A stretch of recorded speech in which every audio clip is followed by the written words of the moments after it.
Okay, guys, cool. So welcome to the group call program design today. I'm going to be talking about all things programming, right? The biggest thing is when, especially when people start a program, they don't understand a lot of things. So I'm going to talk about a lot of things today in regard to strength programming, like nutrition programming and fitness programming as well.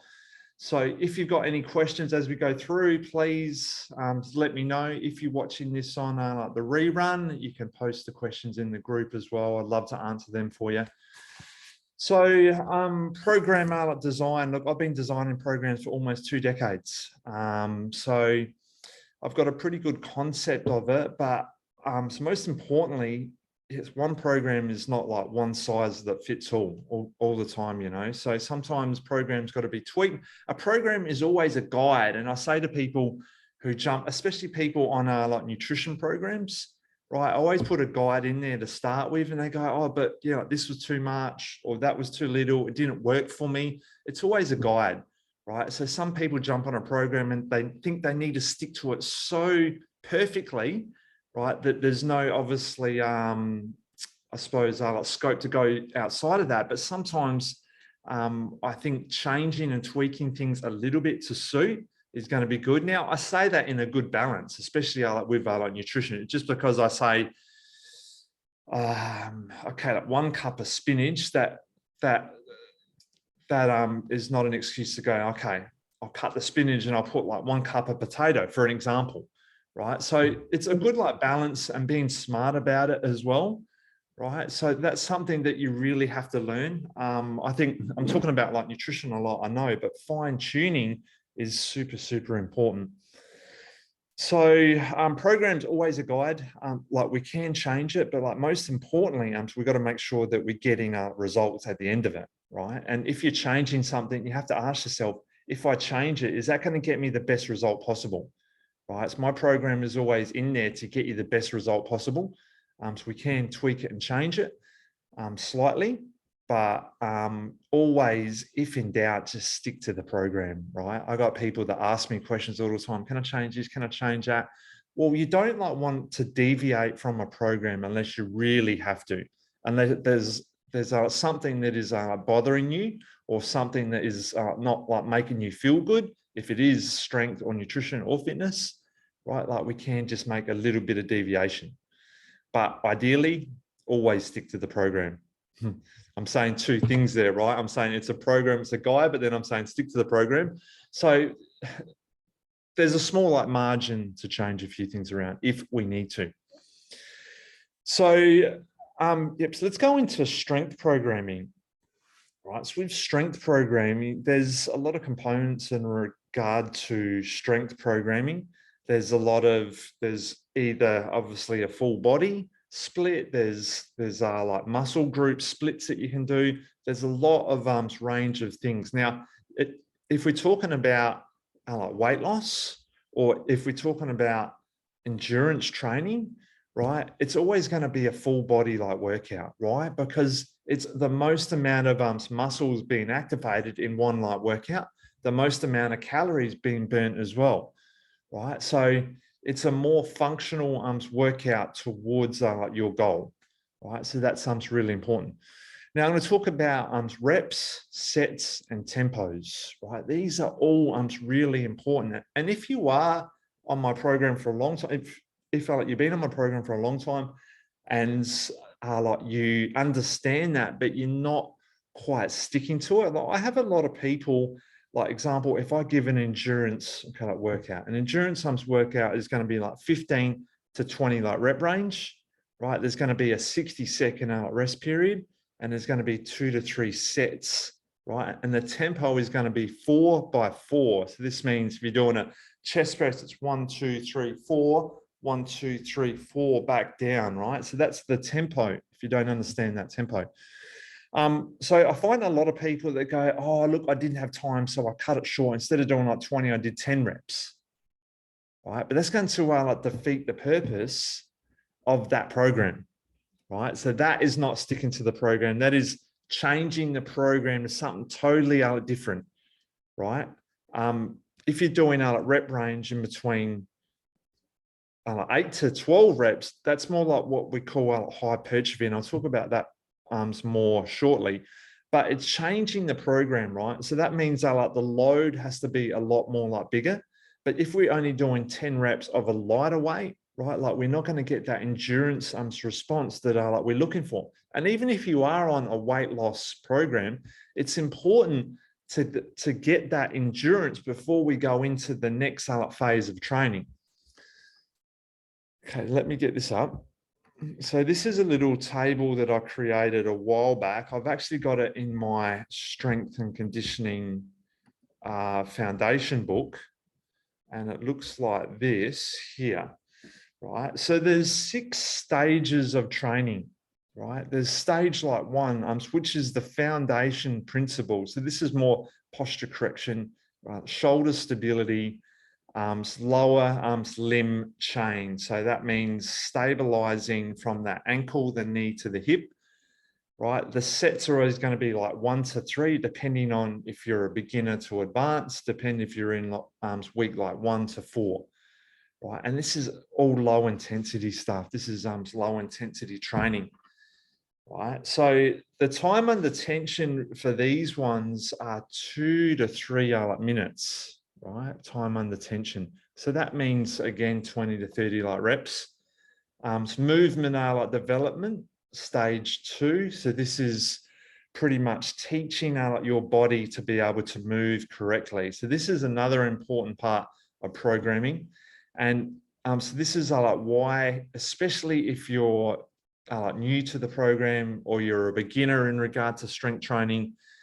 It's important to get that video feedback to me as well, so I can assess your posture and give you that feedback on your posture and correcting it and what type of corrections we need to do, right? So most of you guys on the program, I give a corrective exercise program, and you should be doing this either before, at lunch, at night, whatever, so whenever you can for 10 or 15 minutes. And so this is going to help create a better posture, right? Example, if you're doing squats and your upper back is rounding, a thoracic extension is going to be a really good one to help keep that thoracic spine up when you're going through the squats, etc. So we got stage 3, that endurance now, right? So that endurance is starting to break those muscle fibers that are more fast twitch muscle fibers. Right, so you've got slow twitch and fast twitch muscle fibers. So the slow twitch muscle fibers are more your endurance, right? It's important to create a good foundation of endurance before going into training those fast twitch muscle fibers, because it's going to make you stronger, right? And if we can be stronger, going in to more what we call in stage 4, the hypertrophy, right? We're going to build more muscle. Right? If we build more muscle, it's going to make us stronger, but it's also going to speed the metabolism up for more fat burning. Okay, so it's going to be increasing that metabolism to burn more fat, right? So if I just go back, the strength endurance in stage 3, again, we're more 15 to 20 rep range, 2 to 3 sets, but 70 to 120 seconds now, time under tension, right? So the time under tension, if we don't get that tempo right, that 4 and 4, right? If we go 1, 2, 1, 2, right, and we do 15 reps as quick as we can, right? We're not going to be targeting that time under tension 70 to 120 seconds.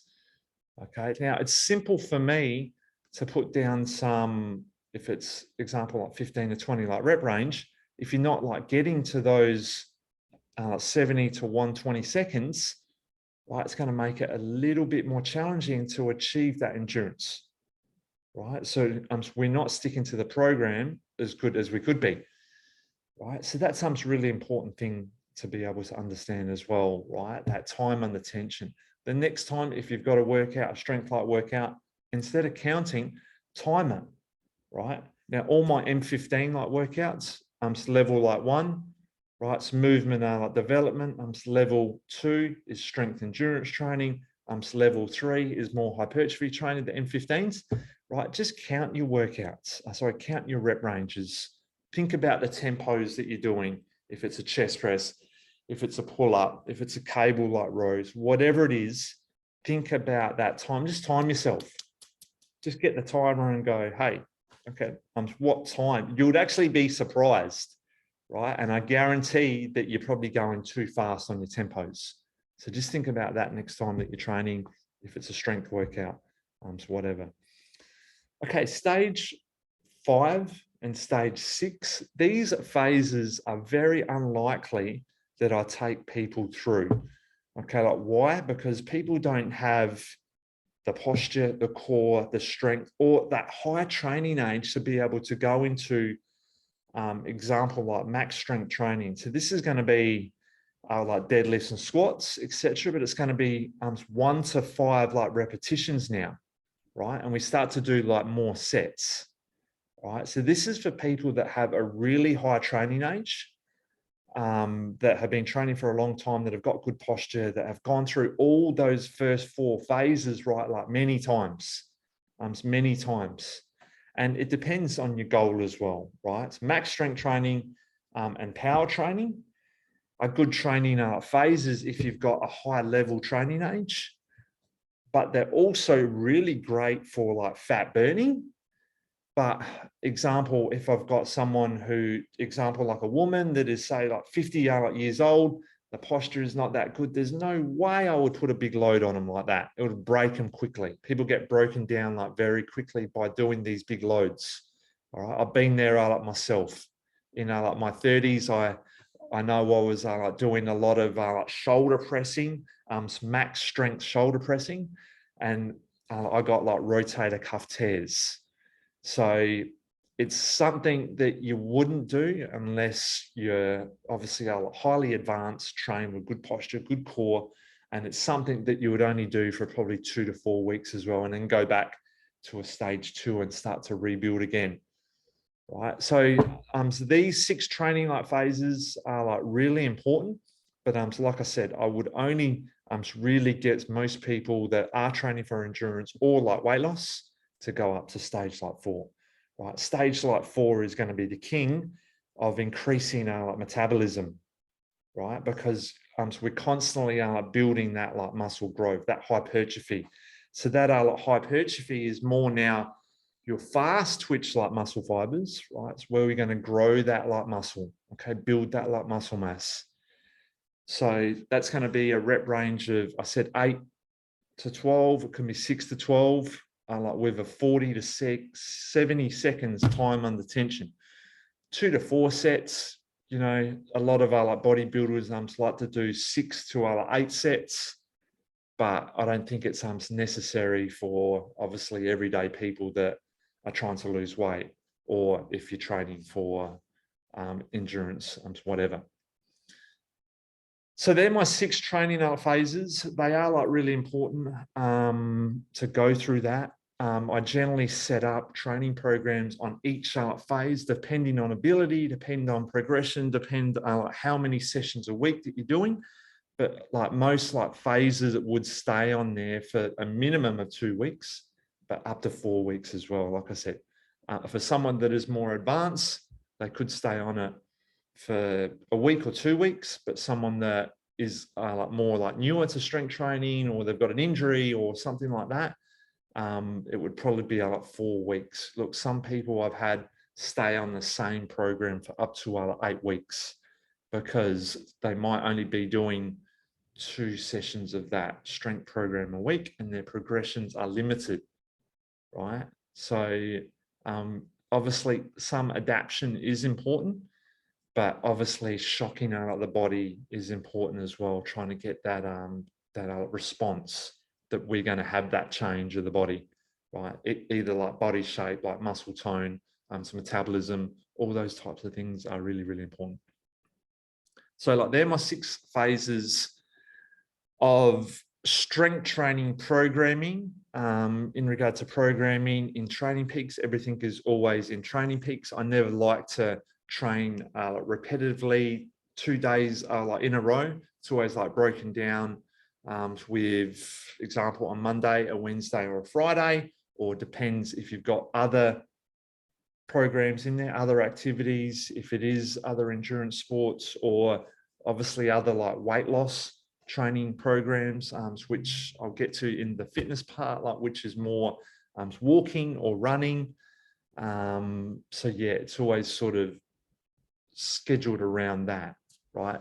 Every reason for my training sessions in the programs, I've always like got a reason, right? Like when I put a program together, it's always thought out Monday to Sunday, right? It's not just something that I just sort of put in there and go, yeah, that looks good, off you go. It's always, if you do a strength on like one day, you need that like recovery to come back and do it again, right? Because if you're training, say like 5 days straight on the same like workouts, you aren't really going to get too much like benefits, and you're going to break down that like muscle before obviously increasing that like muscle, especially in that stage 4 hypertrophy. So that is my 6 phases of strength training. I'm going to move on now to talk about like nutrition programming. Like I was saying before, nutrition programming is all about a guide, right? It's probably one of the most things that you can sort of be a bit more flexible on. Inflexible, I say that changing certain things to suit is okay. And this is like why I put these 3, yes, so protein type, like mixed type, and carbo type, right? So when I put a nutrition plan together, it's what I've been saying to a lot of like new people that have come on board now, and they're saying, oh, can I change it for this? Can I change it for that? Well, I was answering the same question to obviously a different person that was starting a program. So now I've got like these together, which means, like, example, if you're a carbohydrate type and if like you wanted to change a protein, right? Example, if I've got a salmon in there and they go, I've had a lot of people that I'm coaching in the country that can't source, obviously, like fresh tuna or something like that. And they go, okay, like what other type of fish could I have, right? Like these are the other type of like fishes that are going to work the best in regard to your like metabolic type. So this means like how you're going to oxidize all that food, right? So this is a great source of changing that program if you need to. I'm going to post these in the group as well. So anyone that's not on the like nutrition program, so they're going to get some great ideas as well. So you can change like that up, right? I actually had, this probably off topic a bit, but I had someone ask me, what can I like use pomegranates for, right? Pomegranates are in season now, and if you've got a tree, you've got obviously access to a lot of it. Now, pomegranates are more probably for the like carbohydrate type or like mixed type. They're not great for more protein people. So the pomegranates are more for those like mixed type and carbohydrate types, right? So they're going to work pretty well in between a mixed type. So they're going to oxidize pretty well. So it's something that you could put into salads and stuff like that as well, if that makes sense. In regard to programming, like one of the most important things for nutrition programming is portion control. That is the absolute like most important thing. I probably should have spoke about that first. Portion control is so important, especially for like weight loss members, right? I see a lot of people, when I put a guide in there, they put that plus a bit extra, right? If you're on a weight loss program and you're putting in, your portion sizes are too big, your chances of dropping that like weight are going to go down a lot more, right? So you're not going to drop as much weight as like you need to. So portion control is so important. I always say to members, less is always like more, right? So when you're, if you put too much food in, what happens is that body tends to block it up, right? Your digestion gets blocked up and you can't process as quick. So like when you can process that food a lot quicker, right, your metabolism speeds up a lot faster. So that's like really important as well. Because if the metabolism is slow, our digestion is blocked up, you're not going to lose the weight that you need to. Right? So if you are on the weight loss program, the portion control is absolutely essential. And that's why uploading the pictures are so important as well. So I can give you that feedback during our coaching calls, right? People that don't upload the pictures, yes, we're in limbo land. I don't know what's going on, right? You might think I've done like really well in my head, but I don't think that because I haven't seen exactly what you've had, right? I can take your word for it, but in my mind, I just see a blank canvas, right? So it is like really important as well to make sure you're uploading all those pictures into Training Peaks. If you can put comments in there as well, how you're feeling. Example, if you had a big piece of salmon and you felt too full, or you ate too many potatoes and you felt too full, like whatever, right? And how you feel 2 hours after that food that you just ate is the most important. Because if you feel tired, if you feel like shit, right, that means that food is probably not the best choice that you made, right? 2 hours after your meal, like you should be feeling great, absolutely fantastic.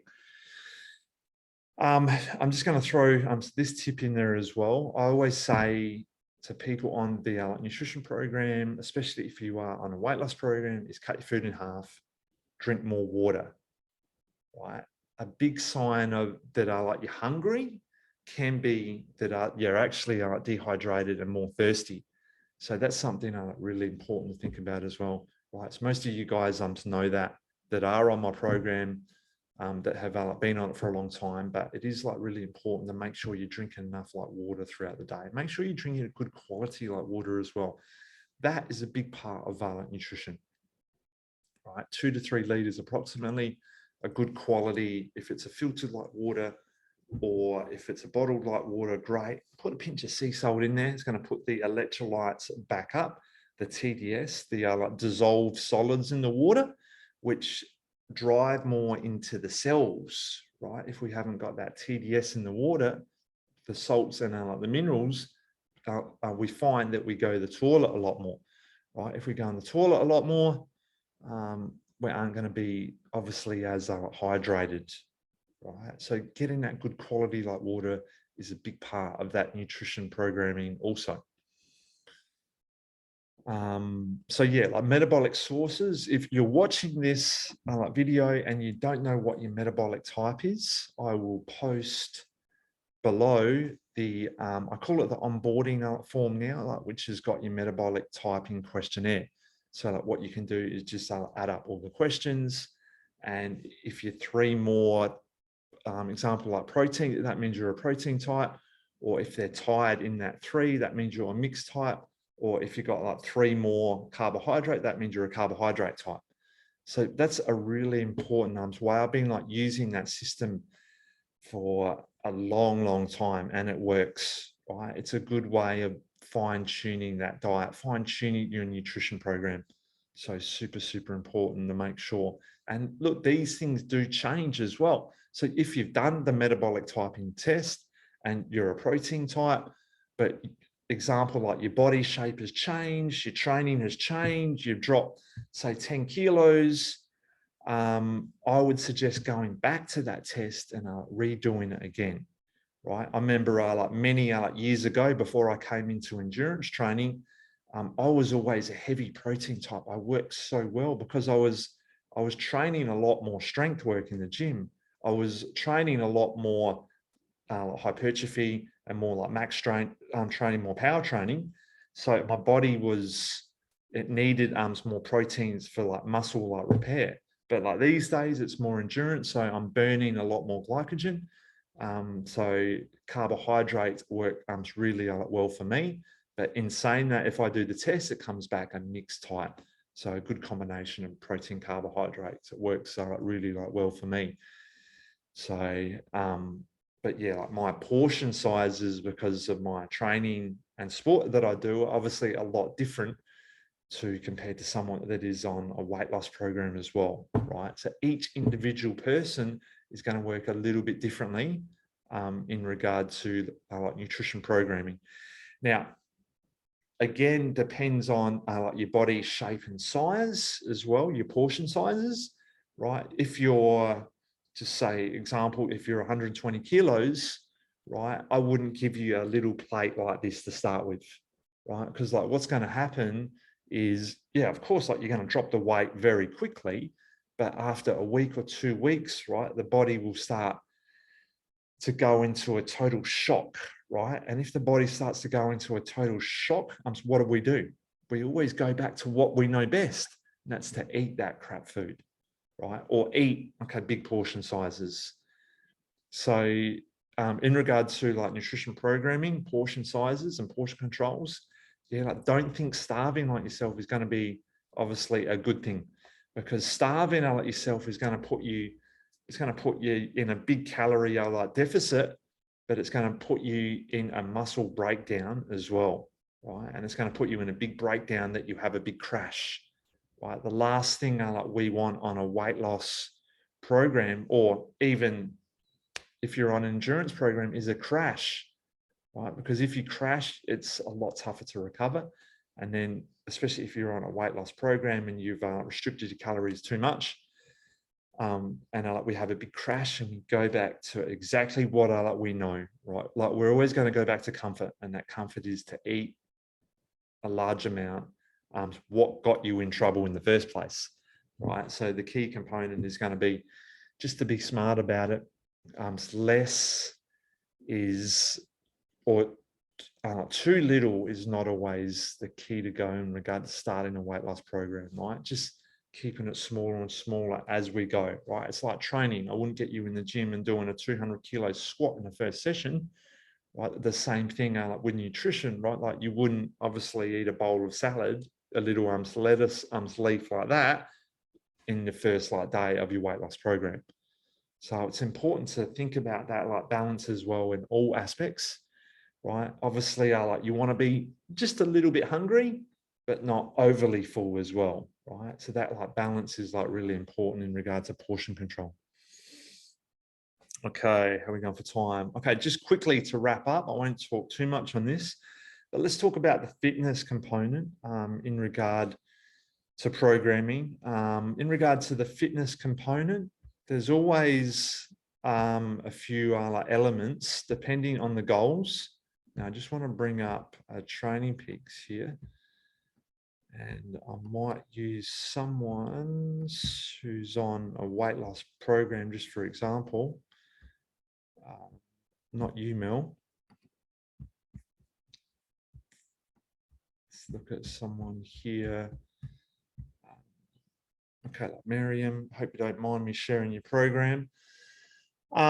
So the component of like fitness in regard to like weight loss is always going to be aerobic like building, right? Aerobic capacity is like where it's more a fat burning stage, keeping that heart rate super low, right? It's always going to be starting with like walking and then progressing into like running if you can, right? The reason that we do that is you can still like run and keep that heart rate super low, right? And if you've done any endurance training with me as well, one of like the biggest key components in regard to increasing your fitness is going to be like running slow, right? A lot of people struggle to do this. I did like when I first like did it about 5 years ago or 6 like years ago now.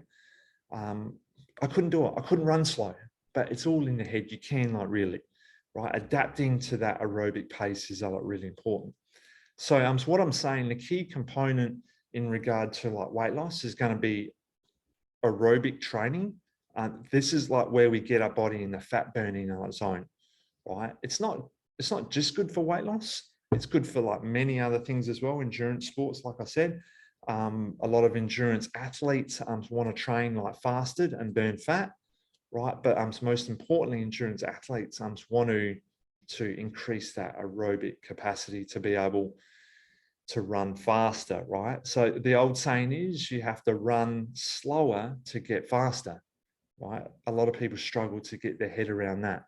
But in regard to weight loss, aerobic conditioning, aerobic training, keeping that heart rate under that like 145 like beats per like minute is an essential part of fat burning, right? Really, really important. I have so many people that have a look at my program that are on a weight loss program that go, oh, is that all? It's not much. You don't need a lot of training. Remember, weight loss training, training is a stress on the body, right? Like most people are that stressed out that they put so much stress on the body that they made themselves like fatter, right? So training, if like you've listened to my 6 steps to optimal health, right? Step number 6 is exercise at the bottom of the list, right? Like movement is important, of course, but too much stress. People, I see so many people, you know, I drove past the gym last night at 9 o'clock, and you've got all the treadmills at the front of the windmill, on the window. And I see all these women, you know, like walking or running at 9 o'clock at night. What a massive mistake. A massive mistake. You're putting too much stress on your body too late at night. The body should be coming down late at night. So if we're training at night, our cortisol comes up and we start to stress our body even more, which is going to make us more fatter. So keep that in mind for programming, right? In the program that I do, all the walking or the running, okay, all the cardio component is always done first thing in the morning before breakfast, like fasted. Then we come back, have that food straight away. I think I spoke about that. I spoke about that in like one of my 5 weight loss tips that I'm actually posting this week. So hopefully you guys will see that in regards to like recovery strategies. So putting that food in straight after any sort of aerobic training is like really important as well. But the fat burning is going to take place in the morning, fasted at that aerobic capacity. So that's going to be like really important things to keep in mind. Okay, guys. So that's pretty much it. I'm going to wrap that up today. Thanks so much for joining me. I'll finish off with, if you've got any questions, anything that you wanted to elaborate on, anything that you wanted extra, anything that I didn't answer in regard to programming. There's obviously a lot of things that I didn't talk about. But I just wanted to go through those 3 components today. Was there any questions, guys? I can't hear you, but you can shake your head. Yeah, no, mate. No, thank you. No, you're good. You're good. Okay. Okay, cool, guys. Look, thanks so much for joining me, guys. It's been a pleasure. If you've got any questions, anything that you think of a bit later on, just shoot it in the group. I will also post that onboarding form that's got like the metabolic typing if you wanted to go back and reevaluate what your metabolic type was. Okay, guys, thanks so much. Have a great night. Have a great weekend. I'll speak to you soon. Ciao for now. Thanks, mate. Yeah. Ciao, guys. Bye. Yeah.